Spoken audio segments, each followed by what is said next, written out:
Thank you, Shekhar. I will be talking about two issues around the question, are we doing enough to harness this human potential or the human demographic dividend? If time remains, I'll talk about the third issue. The first issue, of course, is based on the experience of Nepal. As this demographic change was happening in Nepal, we introduced a labor law reform that provided protection to the existing workers. Lifetime job guarantee. So as a result of this, the people who were already employed were fully secured, but people who were outside the employment, they effectively could not find any jobs because businesses found it difficult to operate, and they moved to areas where either the exit was easy or the business was not subject to SOX, so that they could continue without any labor problems. So mostly professional services which were not subjected to business SOX were the ones where investments went, and investments basically did not go to areas where large-scale unskilled employment is needed. So as a result of that, the unskilled workers had to find jobs in the informal market. Informal sector developed where security was less. They were less secured than what the law effectively provided them. People who could afford money and had some wherewithal, they looked for jobs outside. That's why between 2000 and 2005, remittance used to be less than exports in Nepal. But after 2005, remittance happened to be the largest source of income for Nepal. And that is because the unskilled workers and semi-skilled workers did not find jobs in the formal sector, and they had to go outside. The consequence of the remittance has been now felt severely. It is doing good, of course. It is keeping the economy afloat. But it is putting an upward pressure on the domestic wages without corresponding rise in the productivity.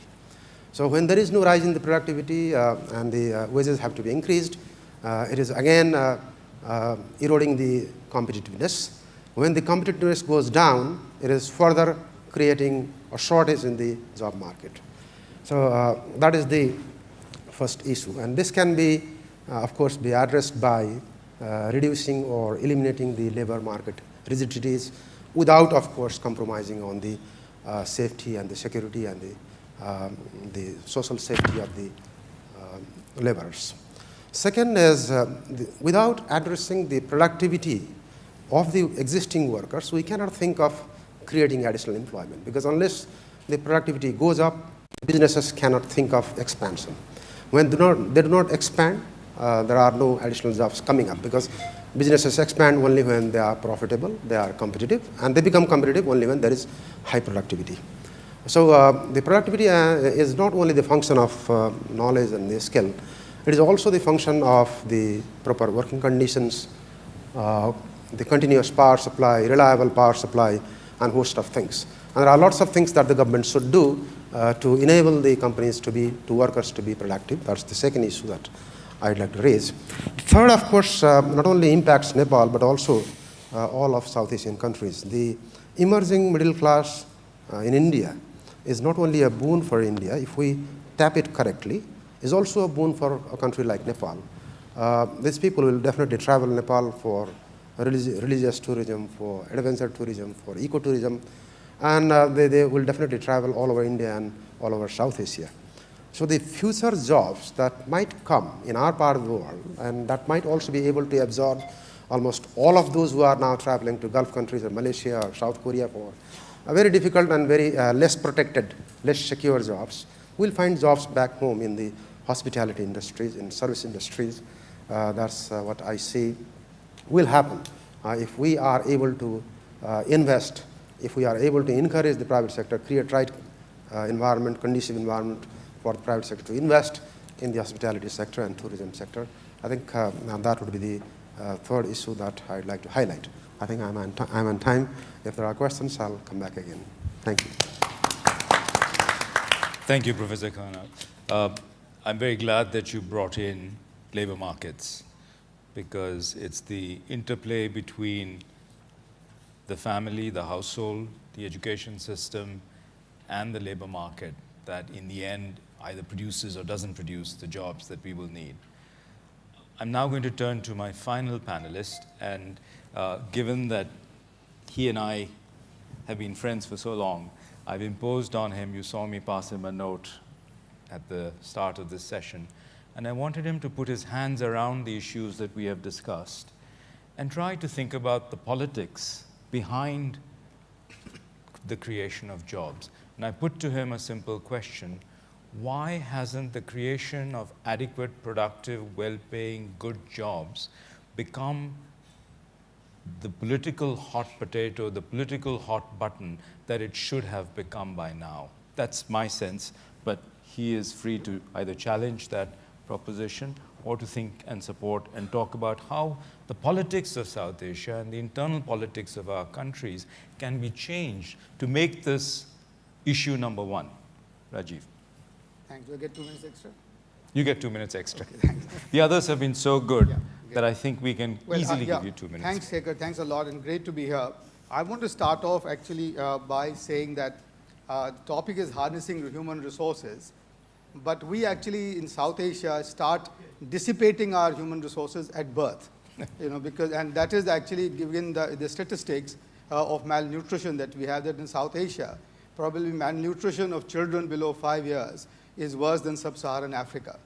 And the amazing thing that just come out recently is that malnutrition of these children is not entirely due to the lack of, especially not due to lack of wheat and rice that my government is trying to do through the food security bill, not even as much because of some other nourishments, which is true, but because 60% of our population in South Asia still defecates in the open, and that leads to huge amounts of diarrheal and intestinal diseases, which then causes the malnourishment in the children that we have, because one such bout in a small young child means the end of that particular nourishment.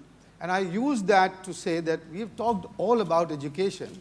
Harnessing human resources is also about health in a very big way, and we in fact have not talked about that. And that is something that I just find a little amazing, which is that you notice in countries after countries after countries that human resources get dissipated because of this occasional sickness in which these families fall, and therefore that's just the end of their studies, their end of education. Everything else depends on that particular thing. And I think it's time that we devoted a lot more attention on health. And there I think Akmal is sitting right in front of me. If we are going to be called a civilized region at all, then the universal provision of these basic services, the government cannot abdicate its responsibility to ensure that the primary health and primary education is achieved by, is available to all of us and all our children. We have come to the primary education bit, which is the GERs now are above 100%. Even in Afghanistan, I noticed it was about 96%. But to talk about health, we are way behind in ensuring that. So that's my first. The second issue that is that the political part of it is that the priority that the governments give to social sectors or to human resource development in our region is extremely low. And that's captured in the percentages of the public expenditure on health and education as percent of GDP. I don't think it is lower in probably anywhere in other parts of the country. And this contrasts very strongly with the rising expectation and the rising importance that people are now giving to education and health. In the sense that even if in the slum dwellers, you will find that there are people who are now sending the children out to the private education.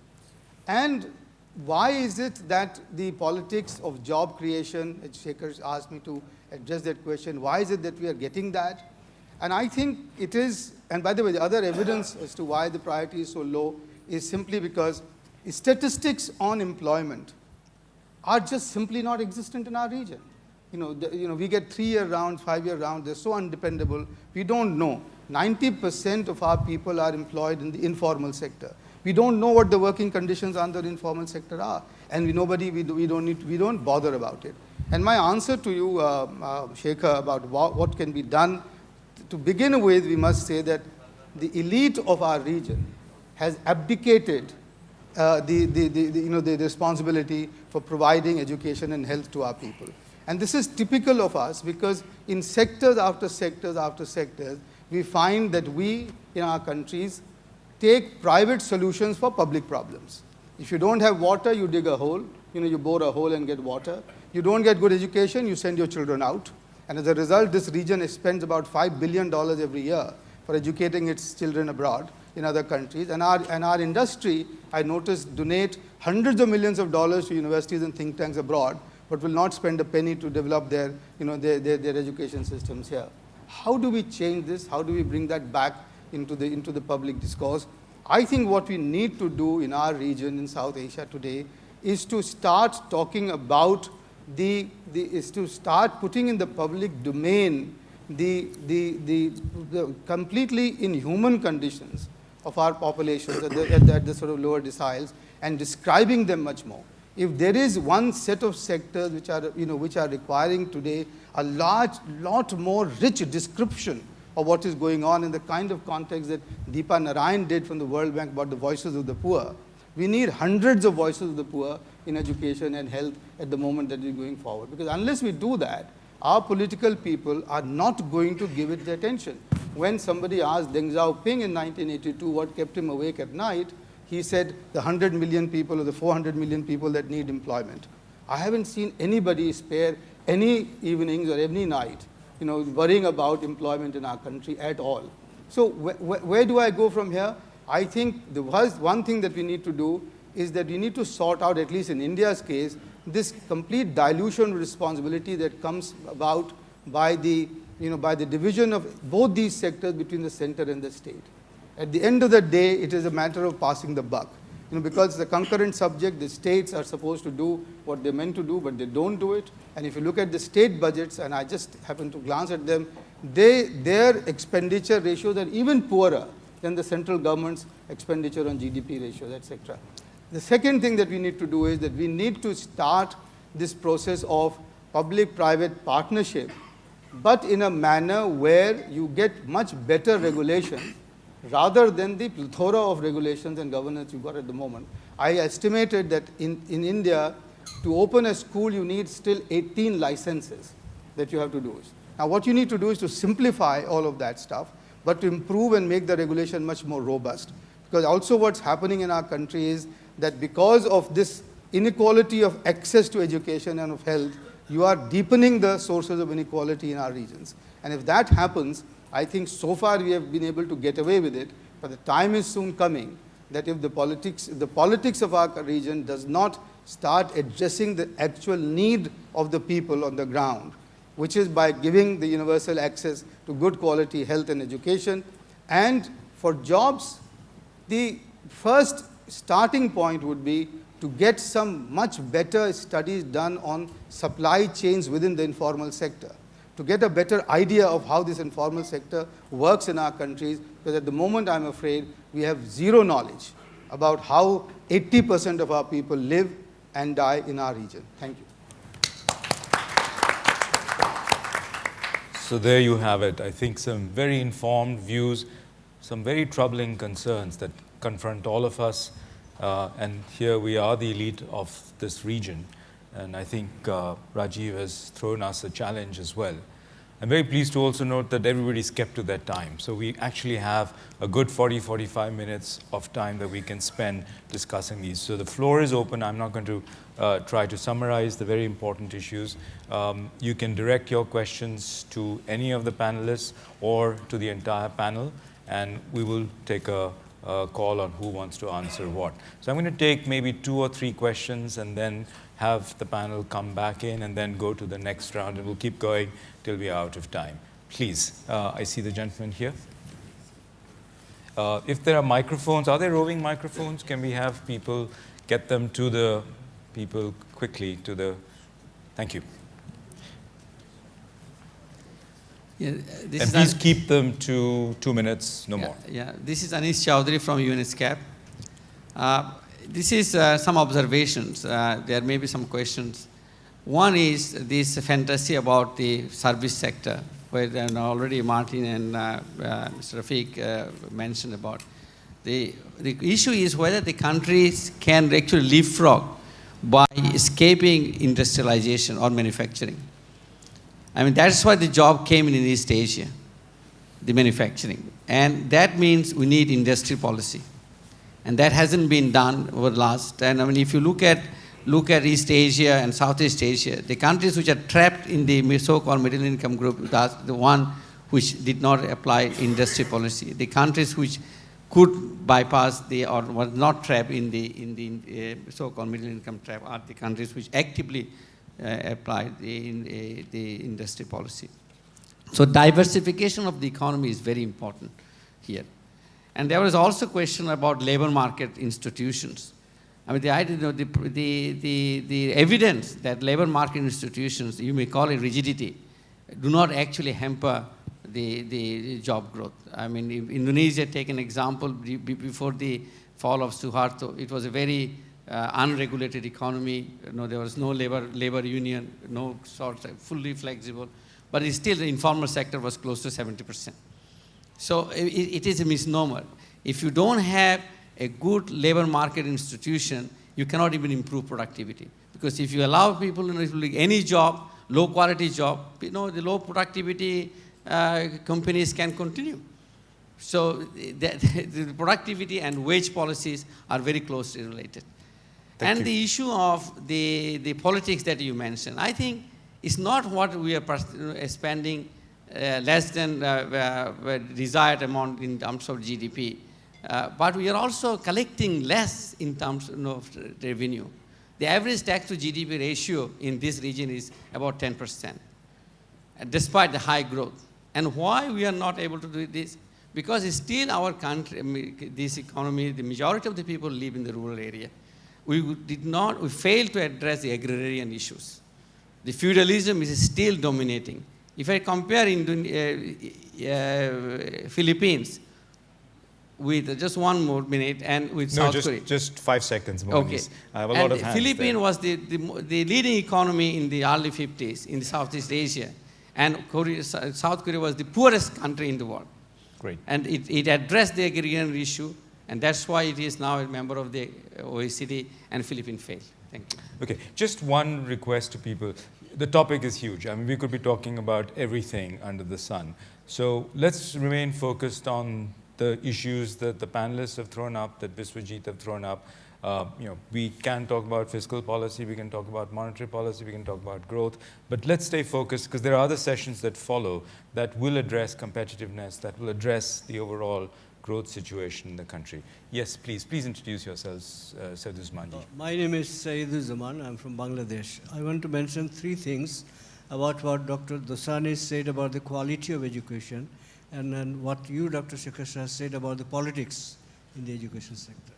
Now, our experience in Bangladesh shows that in the last 2 decades, the number of private institutions in the education sector, particularly at the tertiary level, was rising very fast. Initially, some of the universities are producing very good quality students, and the level of education, the quality of education was very good. But as the number multiplied, the quality has gone down, though per student expenditure there is much higher than in the public universities. Secondly, the public universities.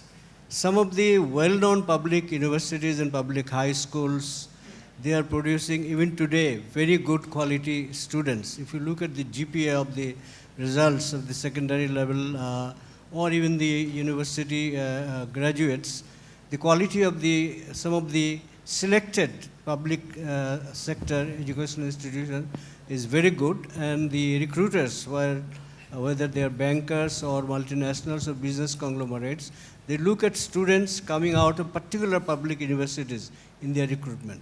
The third issue is the politics in the level of, in the field of education.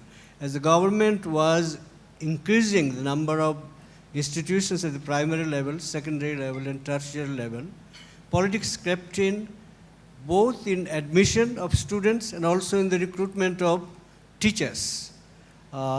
Government was politicizing the committees which are giving admission both to students and also recruiting teachers. As a result, the quality of education has gone down very much, though the number of students as well as the gender parity has exceeded our expectations. I just want to hear comments from the panelists, whether it is the situation in some other countries also. Thank you. Thank you very much. I'll take one more question and then open it up. I see Akmal right in front of me, and so I'm actually going to ask him to think a little bit about the politics as well, because I know that he has thought about it quite a bit. And then I'm going to open it up here, while I see a few more hands, but I'm not going to turn to them. Akmal, we need a microphone here, please. I think one way to approach the politics of it, or to create a political basis for the massive shift in resource allocation and the focus of public policy that Rajiv has pointed out, is to argue that the universal provision of public services like health and education is not only necessary to sustain democracies and so on, but it's actually good for economic growth. Mm-hmm. Every country in the world which has achieved sort of a sustained high growth path has invested a huge sum of money, a large proportion of their GDPs, on good quality health and education, whether it's China or whatever else.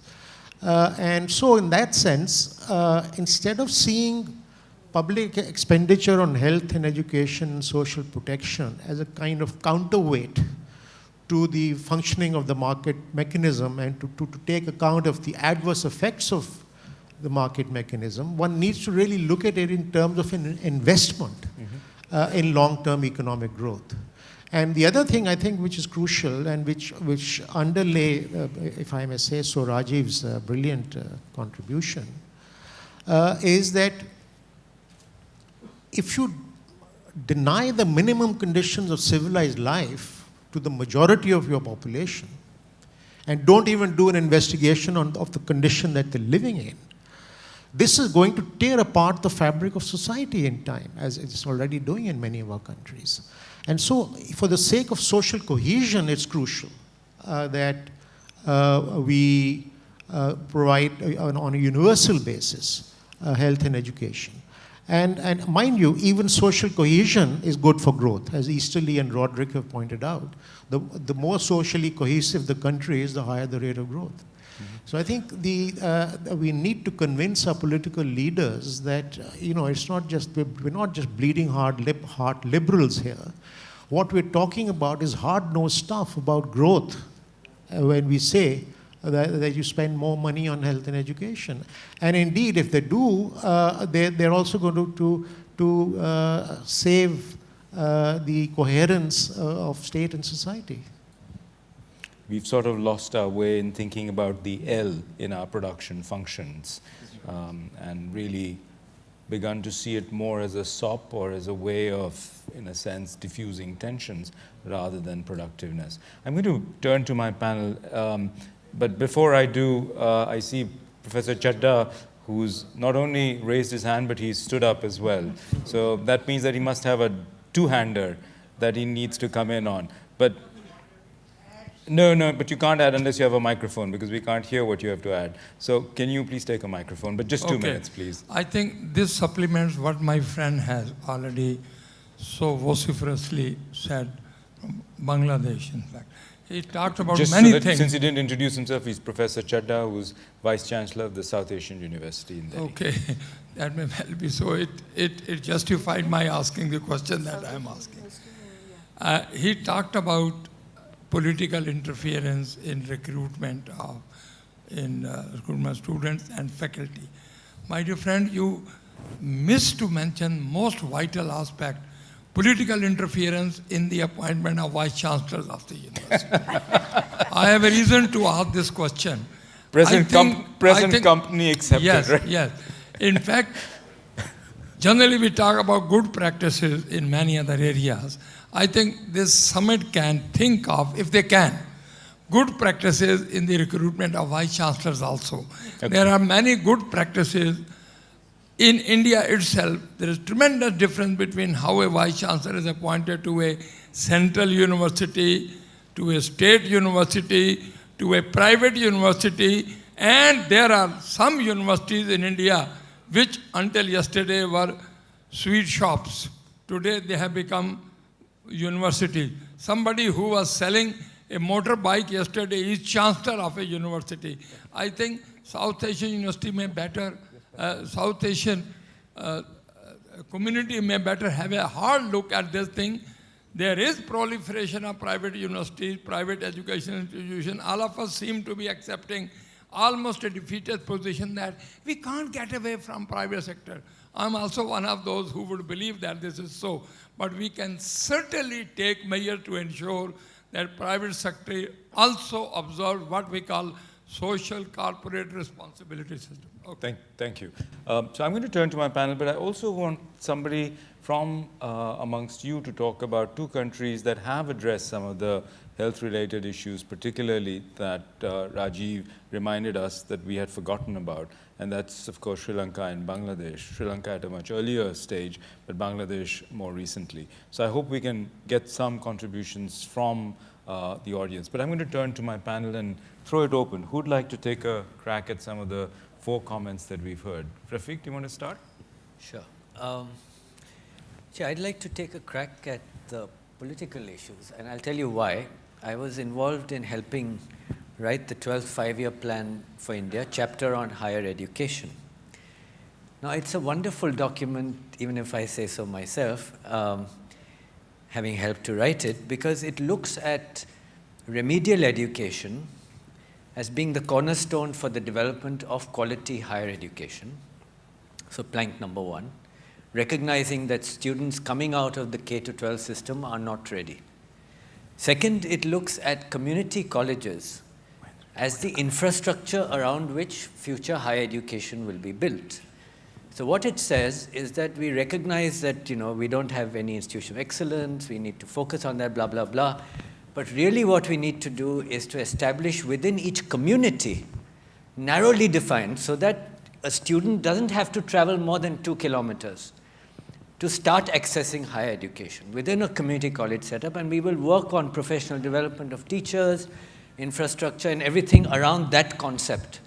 Now, it's a wonderful idea, I think, and something that should come through. So that's the intent that's there in the 5-year plan. Now, when I look at the politics, at how it's emerged in RUSA, the Rashtriya Uchchatar Shiksha Abhiyan, which is the higher education program, which is essentially a quality program.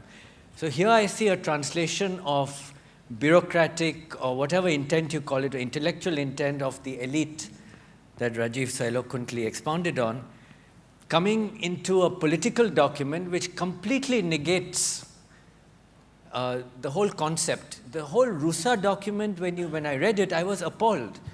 And I said, here is something that just goes back to saying, how can I fix the problem of the elite colleges, how to do better in those, spend more money on them, not thinking anything about these concepts that I mentioned that are there in the 12th five-year plan.